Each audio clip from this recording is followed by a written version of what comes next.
నమస్తే, నేను మీ ఇక్బాల్. ఎంఐ టీవీకి స్వాగతం. ముందుగా హెడ్లైన్స్. తెలంగాణ సీఎం రేవంత్ రెడ్డికి స్ట్రాంగ్ కౌంటర్ ఇచ్చిన కేంద్ర మంత్రి కిషన్ రెడ్డి. ఆరోగ్యాంధ్ర వైపు అడుగులు వేద్దామంటున్న ఎన్టీఆర్ జిల్లా collector Lakshmisha. Indian association of lawyers 2026 డైరీని ఆవిష్కరించిన న్యాయమూర్తి పి శ్రీనివాస్. వైఎస్ జగన్మోహన్ రెడ్డి అక్రమాస్తుల కేసులో ఊహించని పరిణామం. వైసీపీ అధినేత మాజీ ముఖ్యమంత్రి వైఎస్ జగన్మోహన్ రెడ్డి అక్రమాస్తుల కేసులో ఊహించని పరిణామం చోటు చేసుకుంది. ఈ కేసులను విచారిస్తున్న నాంపల్లి సిబిఐ ప్రత్యేక కోర్టులో కీలక మార్పులు జరగడంతో విచారణ మరింత ఆలస్యమయ్యే పరిస్థితి ఏర్పడింది. ఇప్పటి వరకు ఈ కేసు అనేక సంవత్సరాలుగా కొనసాగుతున్నప్పటికీ తుది దశకు చేరుకుపోవడంతో రాజకీయ న్యాయ వర్గాల్లో తీవ్ర చర్చకు దారితీస్తుంది. ముఖ్యమంత్రి రేవంత్ రెడ్డికి కేంద్ర మంత్రి కిషన్ రెడ్డి స్ట్రాంగ్ కౌంటర్ ఇచ్చారు. పసలేని తెలివి తక్కువ వాళ్ళు బీఆర్ఎస్తో బీజేపీకి పొత్తు ఉందని మాట్లాడుతున్నారని మండిపడ్డారు. ఎవరితో బీజేపీ పొత్తు పెట్టుకోవాల్సిన అవసరం లేదని స్పష్టం చేశారు. ప్రధాని మోడీ కేసీఆర్ ఆరోగ్య పరిస్థితిపై అడిగితే తప్పేంటి అని ప్రశ్నించారు. గతంలో సోనియా గాంధీ ఆరోగ్య పరిస్థితిపై కూడా అడిగారని గుర్తు చేశారు. పసలేని వాళ్ళు తమ మీద ఆరోపణలు చేస్తే జవాబు చెప్పాల్సిన అవసరం లేదన్నారు కేంద్ర మంత్రి కిషన్ రెడ్డి. కనిపించే విధంగా మరి పని దినాలను పెంచినటువంటి ఘనత ఈరోజు నరేంద్ర మోడీ గారికే దక్కుతాం. అంతేకాకుండా ఈరోజు గ్రామీణ ప్రాంతాల్లో స్కూల్ బిల్డింగ్ల నిర్మాణం కోసం, అంగన్వాడీ బిల్డింగ్ల నిర్మాణం కోసం, మరి అనేక రకాల అభివృద్ధి కార్యక్రమాల కోసం కూడా మరి ఈరోజు ఈ యొక్క నిధులు ఉపయోగించుకునే విధంగా కేంద్ర ప్రభుత్వం చర్యలు తీసుకోవడం జరిగింది. రానున్న రోజుల్లో నేను గెలిచినటువంటి సర్పంచులకు, ఉప సర్పంచులకు, వార్డు మెంబర్స్కు, అక్కడ ఉండేటువంటి పార్టీ పోలింగ్ బూత్ గ్రామ శాఖ అధ్యక్షులకు, మండల శాఖ అధ్యక్షులకు, జిల్లా పదాధికారులకు, మోర్చాలకు సంబంధించినటువంటి నాయకులకు అందరినీ కోరుతా ఉన్నాను. వచ్చేటువంటి ఎన్నికలు నేరుగా పార్టీల గుర్తుల మీద జరుగుతాయి. అవి ఎంపీటీసీ కానీ జెడ్పీటీసీ కానీ. ఆ ఎన్నికల్లో మరింత మంచి ఫలితాలు మనకు రావడానికి అవకాశం ఉంటుంది. నరేంద్ర మోడీ గారి పేరు మీదైనా కానీ, భారతీయ జనతా పార్టీ పేరు మీద ఆ ఎంపీటీసీ జెడ్పీటీసీ ఎన్నికల్లో ప్రజలు మనల్ని ఆదరించడానికి సిద్ధంగా ఉన్నారు. కాబట్టి రేవంత్ రెడ్డిది ఆయన మనవడుకు సోకు తీర్చుకోవడానికి మొన్న 100 కోట్లు పెట్టి ఫుట్బాల్ ఆడాడు. సింగరేణి డబ్బులు 10 కోట్లు తీసుకుపోయి ఫుట్బాల్ కోసం పెట్టాడు. గవర్నమెంట్ పైసలతోని ఫుట్బాల్ నేర్చుకోవడానికి సొంత స్టేడియం కట్టాడు. నీ సొంత పైసలతో కట్టుకో, నువ్వు ప్రభుత్వ సొమ్ముతో ఫుట్బాల్ ఎలా ఆడతావని ప్రశ్నించిన తెలంగాణ మాజీ మంత్రి హరీష్ రావు. ఈయన మనుమడి షోకు తీర్చుకోవడం కోసం 100 కోట్ల రూపాయలు ఖర్చు పెట్టిండు.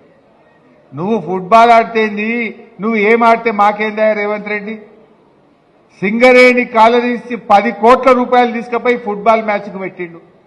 గవర్నమెంట్ ఖజానాకెళ్ళి ఈయన నేర్చుకోవడానికి 5 కోట్లతో స్టేడియం కట్టుకున్నాడు. ఒక్కడే 5 కోట్లు పెట్టి ఈయన సొంతం స్టేడియం కట్టిండు గవర్నమెంట్ పైసలతో. నీ సొంతం పైసలతో కట్టుకో. గవర్నమెంట్ డబ్బులతో ఇలా స్టేడియం కట్టిండు రేవంత్ రెడ్డి. సిఎస్ఆర్ నిధులు 100 కోట్ల రూపాయలు ఖరాబ్ చేసిండు. అరే గా సింగరేణి 10 కోట్లుంటే ఆనాడు కేసీఆర్ ఏం చేసిండు?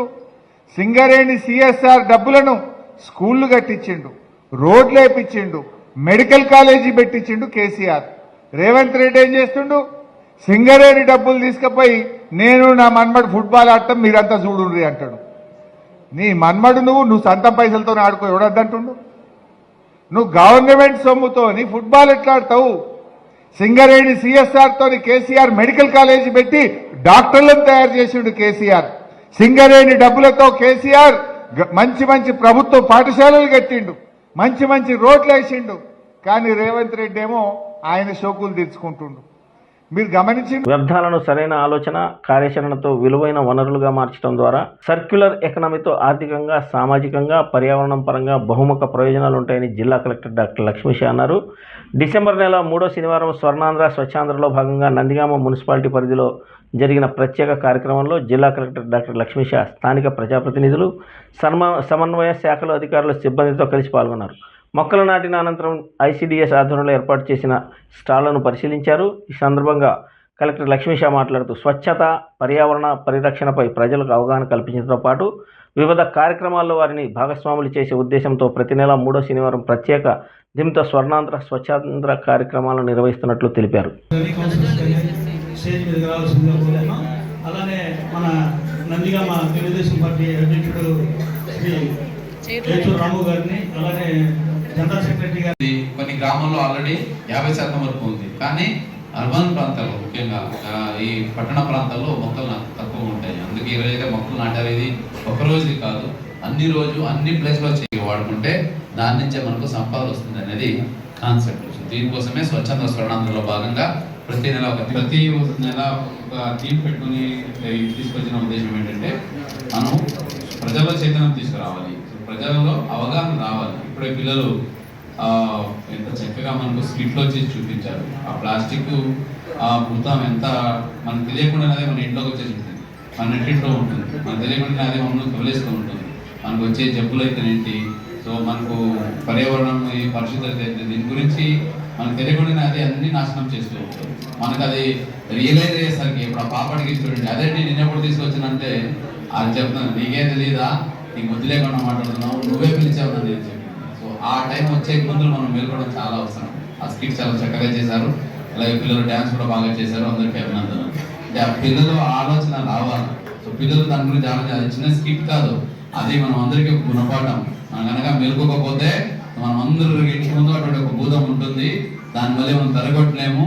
అది మనకి ఏ ప్రకారంగా బాధ పెడుతుందంటే ఒకవైపు ఆరోగ్యం పోతుంది, ఒకవైపు ఆర్థికంగా నష్టపోతాము, చివరికి మొత్తం సమాజంలో ఇది ప్లాస్టిక్ భూతం కబలించే పరిస్థితి వచ్చింది. ఎందుకంటే ఈ ప్రపంచం ఈ భూగోళం ఒకటే ఉంది, రెండు లేదు. ఈ ఒక్క భూగోళంలో మనం ఉండాలి. ఇండియన్ అసోసియేషన్ ఆఫ్ లాయర్స్ 2026 డైరీని నందిగామ 16వ అదనపు జిల్లా న్యాయమూర్తి పి శ్రీనివాస్ ఆవిష్కరించారు. ఈ కార్యక్రమంలో సీనియర్ న్యాయవాదులు మన్యం నారాయణరావు, బొందలపాటి రామకృష్ణ, షేక్ కరీముల్లా, బండి శ్రీనివాసరావు, మట్టా ప్రసాద్, చిరుమామిళ్ళ శ్రీనివాసరావు తదితరులు పాల్గొన్నారు. స్వర్ణాంధ్ర వికసిత్ భారత్ లక్ష్యాలను చేరుకుందాం, పోలియో అంతమొందిన అప్రమత్తంగా ఉందాం, 5 ఏళ్లలోపు చిన్నారులకు తప్పనిసరిగా పోలియో చుక్కలు వేయించాలి, సమిష్టిగా అడుగులు వేస్తూ స్వర్ణాంధ్ర వికసిత్ భారత్ లక్ష్యాలను చేరుకుందామని, ఈ కార్యక్రమంలో ఆరోగ్య ఆంధ్ర సహకారానికి కృషి చేద్దామని, పోలియో అంతమందిన అప్రమత్తంగా ఉంటూ 5 ఏళ్లలోపు చిన్నారులకు తప్పనిసరిగా పోలియో చుక్కలు వేద్దామని జిల్లా కలెక్టర్ డాక్టర్ లక్ష్మీషా అన్నారు. శనివారం విజయవాడ ఓల్డ్ జీహెచ్ వద్ద జిల్లా వైద్య ఆరోగ్య శాఖ ఆధ్వర్యంలో పల్స్ పోలియో ర్యాలీని కలెక్టర్ లక్ష్మీషా, విజయవాడ నగరపాలక సంస్థ commissioner Dhyanachandra, HM, rotary Lions, Indian medical association తదితర సంస్థల ప్రతినిధులతో కలిసి ప్రారంభించారు. కమ్యూనిస్టు పార్టీ శత జయంతి ఉత్సవాలను పురస్కరించుకొని నందిగామలో సిపిఐ ఆధ్వర్యంలో శనివారం ఘనంగా బైక్ ర్యాలీ నిర్వహించారు. తొలుత నందిగామ రైతుపేట చంద్రరాజేశ్వర భవన్ వద్ద పతాకావిష్కరణ చేసి అమరజీవి కామ్రేడ్ సూర్యనారాయణ నాగేశ్వరరావు విగ్రహానికి పూలమాలలు వేసి నివాళులర్పించిన అనంతరం సిపిఐ జిల్లా కార్యదర్శి దోనేపూడి శంకర్ జెండా ఊపి బైక్ ర్యాలీ ప్రారంభించారు. Rythupeta, CM road, municipal office, Gandhi centre, main bazaar, రథం సెంటర్, పాత బస్టాండ్, మయూరి టాకీస్ మీదుగా ర్యాలీ కొనసాగింది. అనంతరం గాంధీ సెంటర్లో సిపిఐ రాష్ట్ర కార్యవర్గ సభ్యులు పరుచూరి రాజేంద్రబాబు అధ్యక్షతన జరిగిన కార్యక్రమంలో సిపిఐ జిల్లా కార్యదర్శి దోనేపూడి శంకర్ మాట్లాడుతూ, దేశంలో పేదలు, కార్మికులు మరియు సామ్రాజ్య ప్రజల పక్షాన నిరంతరం పోరాడేది కేవలం ఎర్ర జెండా మాత్రమేనని స్పష్టం చేశారు. సిపిఐ 100 ఏళ్ల ప్రస్థానం ఎన్నో త్యాగాలు చేసిందని, ప్రజా సమస్యల పరిష్కారమే ధ్యేయంగా పనిచేస్తుందని గుర్తు చేశారు. రైతుల కోసం, కార్మికుల కోసం, పేద ప్రజల అభ్యున్నతి కోసం శతాబ్ద కాలం పోరాటం చేసిన పార్టీ భారత కమ్యూనిస్ట్ పార్టీ అని దోనేపూడి శంకర్ అన్నారు. ముగింపు సందర్భంగా ముగింపు వారోత్సవాలలో భాగంగా తొలి రోజున ఎన్టీఆర్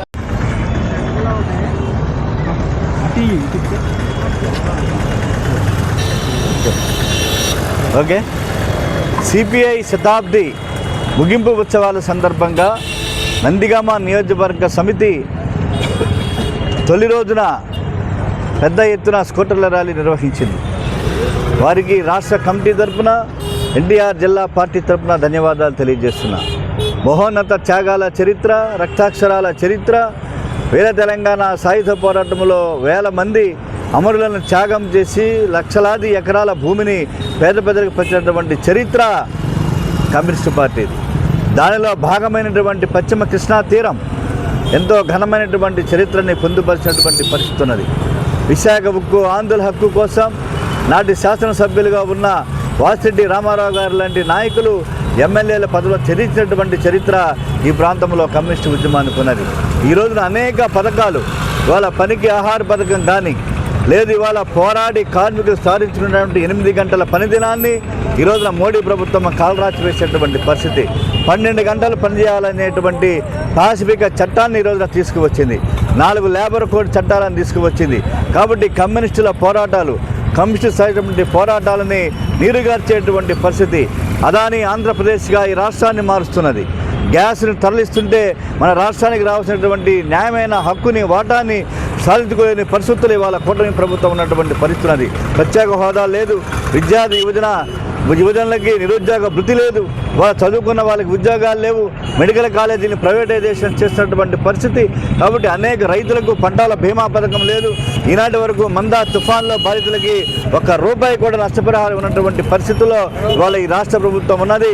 చివరికి మోడీ ప్రభుత్వం వందే మాతర గీతాన్ని కూడా దాన్ని రాజకీయం చేసి తమ స్వార్థ ప్రయోజనాలకు వాడుకునేటువంటి పరిస్థితుల్లో చివరికి ఏ పరిస్థితికి ఈ రోజున వెళ్తుందంటే రూపాయి నోటు మీద మహాత్మా గాంధీ బొమ్మను కూడా తొలగించేటువంటి దుష్టమైన ఆలోచనలతో ఈ రోజున ఈ కేంద్ర ప్రభుత్వం ఆ సంఘ పరివార శక్తులు ప్రయత్నం చేసేటువంటి దశలో 100 వసంతాల చరిత్ర ఉన్నటువంటి పార్టీ, రక్తాక్షర చరిత్ర ఉన్నటువంటి పార్టీ భవిష్యత్తులో మరింతగా రాబోయేటువంటి సిపిఐ చేపట్టబోయే పోరాటాలకి ఈ ప్రాంత ప్రజల యొక్క సంపూర్ణమైన మద్దతు ఉంటుందని చెప్పి వర్ధిల్లాలి భారత కమ్యూనిస్ట్ పార్టీ. స్వర్ణాంధ్ర 2047 సంకల్పంలో భాగంగా ప్రతి నెల 3వ శనివారం నిర్వహించే స్వచ్ఛ ఆంధ్ర కార్యక్రమం జగ్గైపేట పట్టణంలోని మార్కెట్ యార్డ్ ప్రాంగణంలో మార్కెట్ యార్డ్ చైర్మన్ మల్లెల సీతమ్మ గారి ఆధ్వర్యంలో నిర్వహించడం జరిగింది. ఈ కార్యక్రమంలో జగ్గైపేట శాసనసభ్యులు శ్రీరామ్ రాజగోపాల్ పాల్గొని యార్డు పరిసర ప్రాంతాలను శుభ్రపరిచారు. ఈ సందర్భంగా ఎమ్మెల్యే శ్రీరామ్ మాట్లాడుతూ పరిసర ప్రాంతాల పరిశుభ్రత లక్ష్యంగా ముఖ్యమంత్రి నారా చంద్రబాబు నాయుడు గారు, ప్రధానమంత్రి నరేంద్ర మోడీ గారు చేపట్టిన స్వచ్ఛాంధ్ర కార్యక్రమంలో ప్రతి ఒక్కరూ భాగస్వాములు కావాలని కోరారు. సత్య హాస్పిటల్ మచిలీపట్నం బార్ అసోసియేషన్ ఆధ్వర్యంలో స్థానికంగా ఈరోజు ఉచిత మెగా మెడికల్ క్యాంప్ నిర్వహించారు. ఈ కార్యక్రమానికి కృష్ణా జిల్లా ప్రధాన న్యాయమూర్తి జి గోపి ప్రారంభించారు. ఉచిత మెగా మెడికల్ క్యాంపును న్యాయవాదులు, కోర్టు సిబ్బంది తదితరులు వినియోగించుకున్నారు. సత్య హాస్పిటల్ డాక్టర్ సత్య ఫణీంద్ర ఉచిత మెగా వైద్య శిబిరాన్ని వచ్చిన వారిలో బోన్ మినరల్ డెఫిషియన్సీ టెస్ట్, ఎముకలలో కాల్షియం ఖనిజ పదార్థాలను కొలిచి ఆస్టియోపోరోసిస్ తనిఖీ చేశారు. సిబ్బందికి వెన్నుముక, తుంటి, మణికట్టులో ఎముక నష్టాన్ని పరీక్షించారు. ఈ కార్యక్రమంలో బార్ అసోసియేషన్ సభ్యులు పాల్గొన్నారు. వార్తలు ముగించే ముందు హెడ్లైన్స్ మరోసారి. తెలంగాణ సీఎం రేవంత్ రెడ్డికి స్ట్రాంగ్ కౌంటర్ ఇచ్చిన కేంద్ర మంత్రి కిషన్ రెడ్డి. ఆరోగ్యాంధ్ర వైపు అడుగులు వేద్దామంటున్న ఎన్టీఆర్ జిల్లా collector Lakshmisha. Indian association of lawyers 2026 డైరీని ఆవిష్కరించిన న్యాయమూర్తి పి శ్రీనివాస్. వైఎస్ జగన్మోహన్ రెడ్డి అక్రమాస్తుల కేసులో ఊహించని పరిణామం.